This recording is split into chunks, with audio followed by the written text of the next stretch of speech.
great coach is everything, whether you're on the field, court, or in a dance studio. Well, a local girl turned Broadway dancer has come back home and is helping the next generation step in the right direction. If you want to be a professional dancer, is it huge to have the right instructor? Oh, it's everything.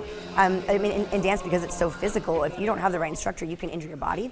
So I think that's one of the biggest things that breaks my heart when I see incorrect training, is that these dancers' bodies are being actually broken, and they're sustaining ultimately chronic injuries.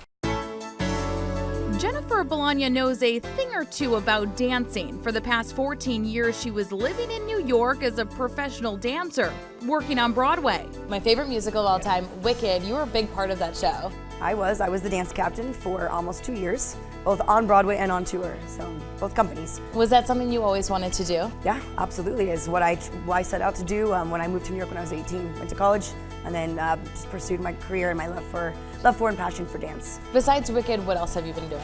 I worked on the original production of In the Heights. I also worked on the choreography for Annie on Broadway, and also I was in the original world production of 9 to 5, the musical on Broadway with Dolly Parton. But that's not all. I spent 6 weeks in Africa volunteering. I've been Peru and Bolivia and Turkey and Thailand, Hong Kong. I've been a lot of places, yeah. And all that leaves Summit's home. Yeah, all that leaves Summit's home, yeah, at the end of the day. 7 and 1 and 2, 3, 4. Because you know, at some point I have amassed so much information. I've worked with the best people in the entire dance world in the last 30, 40 years. And so it's been very important to me to get the opportunity to pass on my knowledge and information and love for the art of dance. She didn't come here alone, though. Henry came too.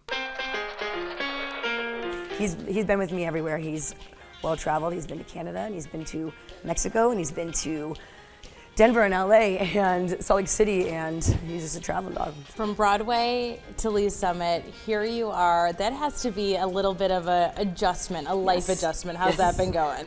It's been going great. The craziest thing is cars. I have to drive a car.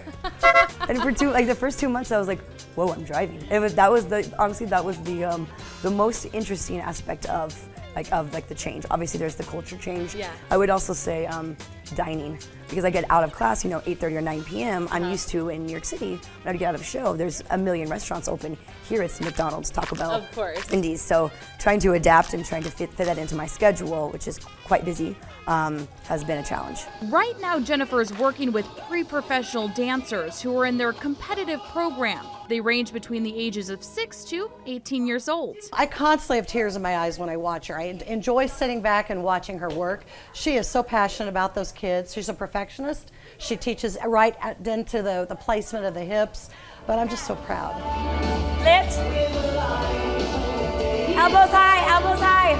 How about being on the sidelines versus being kind of in the center of the production? I love it. I had my 30 minutes, my hour of fame, and now it's important for me to it's super important for me to stand back and let these kids give them their moment, but also help facilitate that moment. I'm not sure most of them understand what they truly have in her. It's like working with an NFL football coach. She's reached the top of the dance world. Jennifer's talent and experience seems to be working. She says one of her students just got accepted into one of the best schools for continuing dance education. Is that the ultimate goal, help these students get to where they want to go? Yes, I get teary-eyed talking about it, but I just want them to succeed.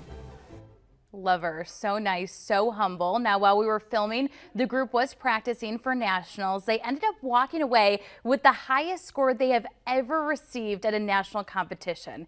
They also walked away with 7 national grand champion routines. These girls were good.